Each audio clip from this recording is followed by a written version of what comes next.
Coming up on today's show. So that's absolutely it. The book is full of things that I can agree with in principle. Yeah. But it might be the actual action that I don't. Yeah. What we're trying to do in this show is we're not bashing this. We're just saying this method works for some people, not for others, and we want to help people, learn how to move to the next step. And you're right. You could give the same project to 10 different organizers, and it's not going to come out or happen in exactly the same way for any of those 10. The KonMari method of tidying up. Is it for you? Part 2 today on Keeping You Organized.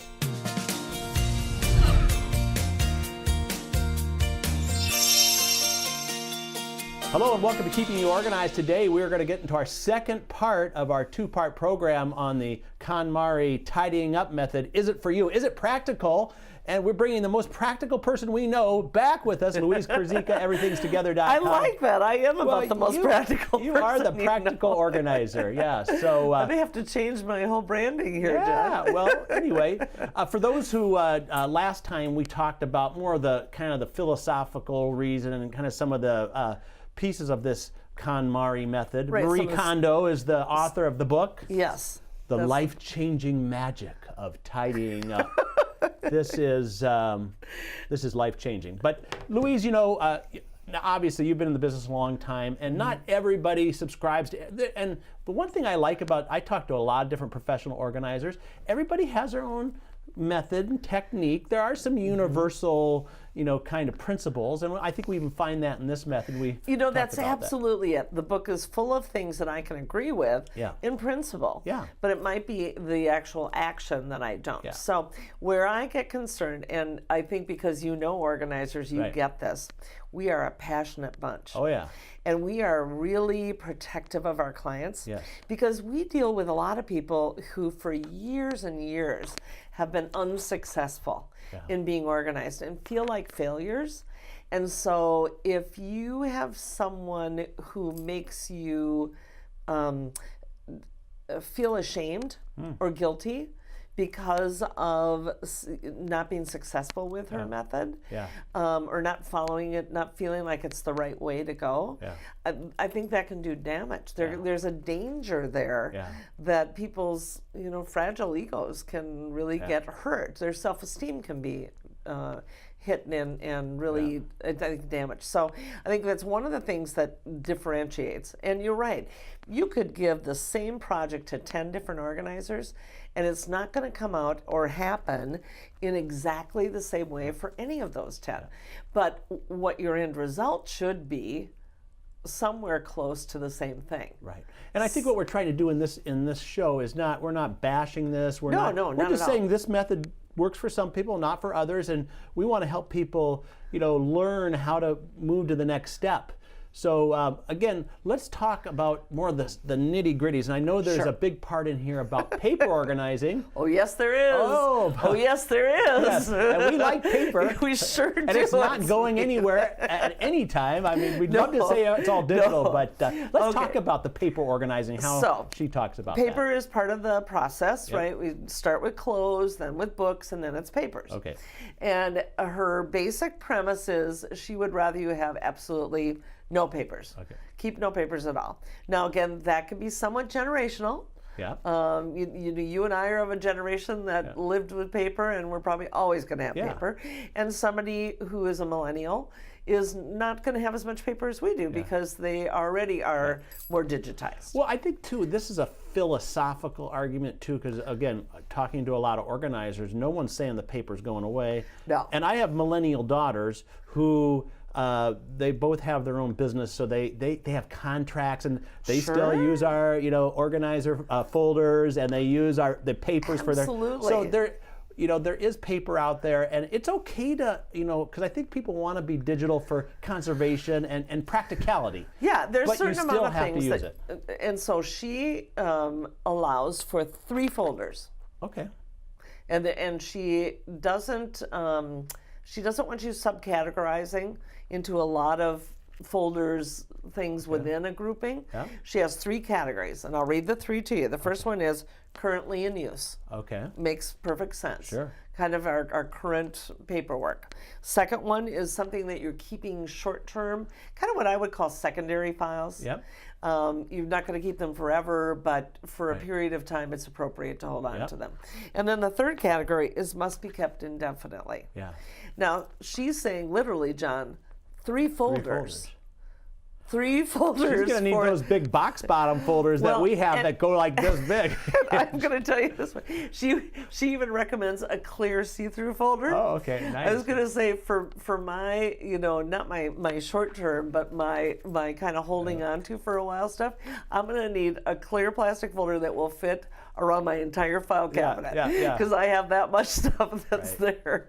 So here's the problem with that. Is that for people who are overwhelmed by paper, putting everything in those 3 stacks, even if fitted into a folder, means every time they want to use or access one of those contracts or a form that they have to fill out, they've got to sort through everything else. There's no prioritizing there. So I think that it's not really the best fit for at least from a more of a Western point of view, or for where we are and where we live our lives now. Yeah, maybe she's thinking that we're only going to have 5 pieces of paper left by the time we get rid of them all. That's the sense that would be there. But most of my clients, if they were to read that, would say, "Oh my gosh, I'm overwhelmed. I don't know how that would work." Now, I will say she does credit the fact that most people don't find any spark of joy with their paperwork. Especially most of them are bills. I get like no joy out of bills, right? And that could be why she's trying to kind of simplify it. Right. But I think to me, that's really a downfall. Okay. I think that's a deal breaker in my terms. I don't think that serves anybody unless you are so minimized in possessions and attachments in terms of like agreements and so on and so forth. If you're living off the grid, you're probably just fine with that. But and Louise, for most of us, that's not the case. I'm thinking back to point people to one of your previous podcasts where we talked about the active file, because I think the concept is really good. That had a few folders, but we're talking a small thing maybe you put on your desktop. Right. And then in your file drawer, maybe that's where you have more. You got to subdivide, and because you don't want to give up, the number of folders for losing productivity and trying to go through this thing trying to find a receipt or something. She's got the 3 categories correct. Yeah. It's just not realistic that those are going to be, or that it's really productive or efficient to have everything within that category all globbed together. Right. Yeah, that's subdividing out, whether it is in a desktop file or in a drawer with labels of categories. Another thing she's not big on are labels. Oh, okay. Yeah, or information. We don't like that. Yeah, she says take off. If products that you're using to be organized have labels on them, or even your clothes have labels, take those off right away. She says that visual distraction is not good. That could be, again, kind of a cultural thing difference. Right. Yeah, more so. I'm not sure. I know people who would, particularly in the world of ADD, labeling is huge. It's very important. And to other people, you may look at a cabinet and see it all labeled and think that's visually overwhelming to you. But for the person who always has to hunt for the powdered sugar when they want to make cookies, that's not a problem. Well, I would think also your 3 folders, your current folder, you need to know which one's which, right? Well, and how to prioritize. Yeah. And again, to her credit, it's a little book. It's not, she wasn't trying to write everything. She's written some other things and done more training. She might have a different point of view now and have more experience and gotten more feedback. Right. Okay. I hope so. Great. I hope well, listen, we're going to take a quick break here, and when we come back, we'll talk more. We'll finish up on paper if there's more there. And there's other things that she talks about, different folding methods and things like that we want to get into as well. Right. So we're talking about the KonMari method of tidying up, and is it for you? And we'll be right back. Now there's a place just for you. Life can be busy, and you still have to keep it all together. That's why you like to be organized and in control. Introducing MyOrganized.life, a special place where you can get ideas and solutions to organize what's important to you, your important papers, your important decisions, your important life events. We show you the ideas and products to stay organized in your life. See what's new. Stop by and say hello. Visit us at any time at www.myorganize.life. It's just for you. myorganize.life by Smead. Find us at www.myorganize.life. myorganize.life.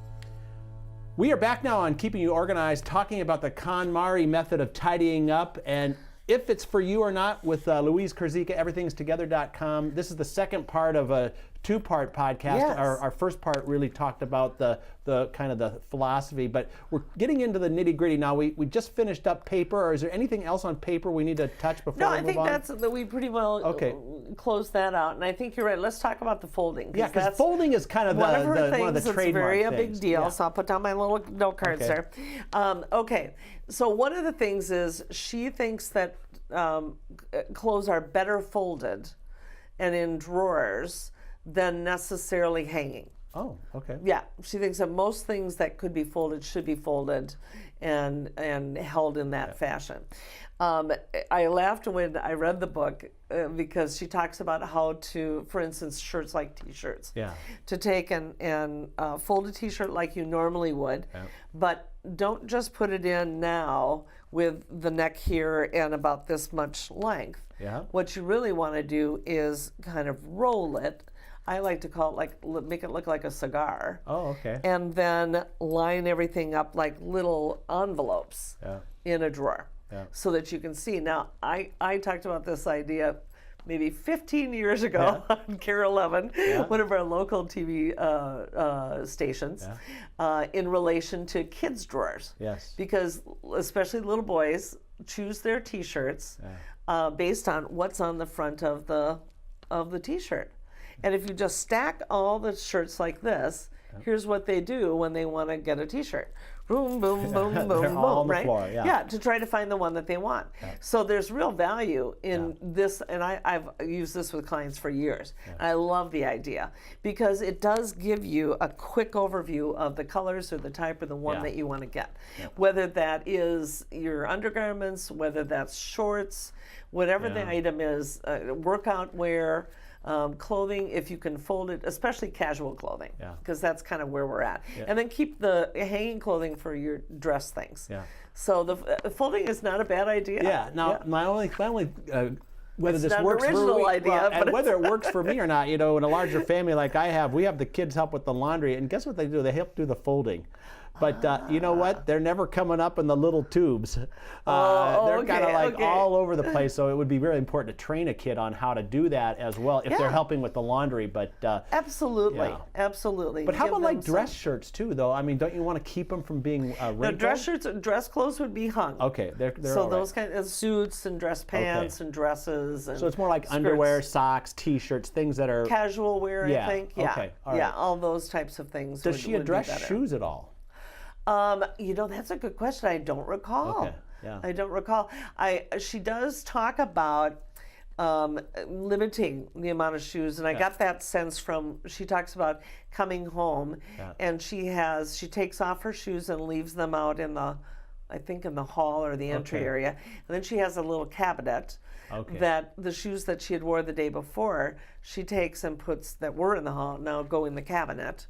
And she thanks them for their service. Yeah, let's talk about the daily, because I know we talked about that in the first episode about, does it bring joy? What are some of the daily techniques that she uses? You talked about the thanking and stuff like that. Yeah, she actually says and again I can be on board for some of this. She says you should deal with everything, when you come in the door.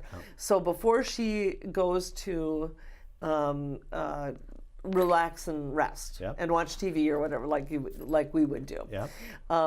First, it's this ritual with the things that she was wearing: footwear, jacket being hung up, or coat, purse being set down. She has a particular place for her keys, and all those things. All great ideas that we would want to do. One that I couldn't quite subscribe to: she empties everything out of her purse. And it all has, it's very true that it's good to have a home for everything. Right. But she would every day unpack that because I think her premise is you may not need it all Okay. the next day. Then put on some tea. While she does that, she goes into her bedroom and she changes out her clothing. She thanks her clothing for helping her accomplish what she did that day. Yeah. And she takes out her evening wear, whatever she's going to be relaxing in, or a change of clothes and that sort of thing. Yeah. And then when she's all done and she's put everything away, so my sense is if she had mail or papers, those are put away too in one of her 3 files that she has. Thank you for all those bills we got thank today. you for all. Thank you. Thank you for my electricity. Yes. Thank you for my water coming through. Yeah. Only then will she sit down and enjoy her tea. Oh, okay. So I do like the idea that there's a ritual.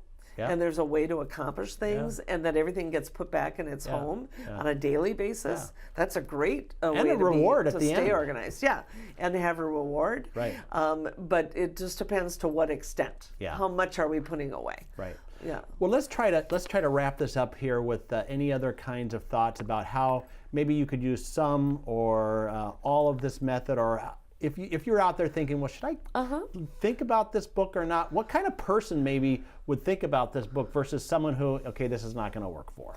I think this is a good book for a person who has some capacity to organize on their own. Yeah. And maybe just has become a little bit overwhelmed by too many possessions. Okay. So not overrun, I would say somebody like in their 30s might be at a better stage in life than somebody in their 50s who's maybe been accumulating possessions for many, many years. Right. Especially if they've not done this, event, this marathon of tidying up. Yeah. And so somebody who's got some skill. Yeah. One of the things I think, again, culturally that's different is Asian culture, people tend to have a lot of discipline. Oh, yeah. Wouldn't you agree? Yeah. That's So do you need to be disciplined? I think you need to be disciplined. Okay, not for me. Yeah, exactly. I was going to say, I don't think a lot of Americans are. I mean, there certainly are some disciplined people, but I don't count myself in the top 10 of the most disciplined people. So I think if you're disciplined, that also would help. Okay. And if you like being told what to do. Yeah. If you like being, because she's very authoritative. Yeah. And not everybody likes that. A lot of people would be like, well, what does she think she doesn't know me. There's an obedience culture in the East as well. So I think that's part of it. Following ritual, following steps, following hierarchy. Yeah, definitely. I think you're right too. So it's a little bit different culturally there. Yeah. So, but if you were somebody who likes to be told, I mean, some of us do. Yep. Like, give me the list and I'll go do it and then I'll be done. All right. And won't that make me happy? That's another good way to look at it. Well, we're going to end this by saying, people, you just kind of you have to investigate for yourself and see if it's right for you. Is that pretty good? If I can, John, I would say, I think any book that gets you motivated and engaged is positive. Yeah. Any book that's out there. But don't think that there's a one-size-fits-all when it comes to anything, whether it's organizing, whether it's health, whether it's finances. Yeah. We all have differences. Yes. And so you've got to take out of the book what works for you, disregard the stuff that doesn't. Out of this podcast, take what works for you. That's right. If it doesn't work for you, then look for an alternative. Right. And speaking of looking for alternatives, that was a great segue. Let's tell people about Everything's Together. Thank you so much. Yeah. So I am going in my 25th year of working in this industry. I just am really in the place I should be. Yep. And I now tend to work with people who have more than the typical challenge with organization. That might be due to anxiety, due to depression, hoarding disorder, and even neurobiological things like ADHD. Yeah. And I do virtual organizing as well as hands-on. Yep. Work with both businesses and with residential clients. Great. So I'm kind of a generalist. And what's the best way for people to reach you? Best way to reach me is louise@everythingstogether.com. Okay. Or the phone number is 952-939-8080. Good. Give me a call. All right. Well, Louise, I think in these last 2 episodes here, we really covered a lot. Maybe, and given people a chance to have maybe a view of this method, and from an objective point of view, because we're not, promoting it, we're not dissing it. It's really what works for you. So there you have it, folks. The KonMari method of tidying up. You have to determine if it's for you or not. And we'll see you next time on Keeping You Organized.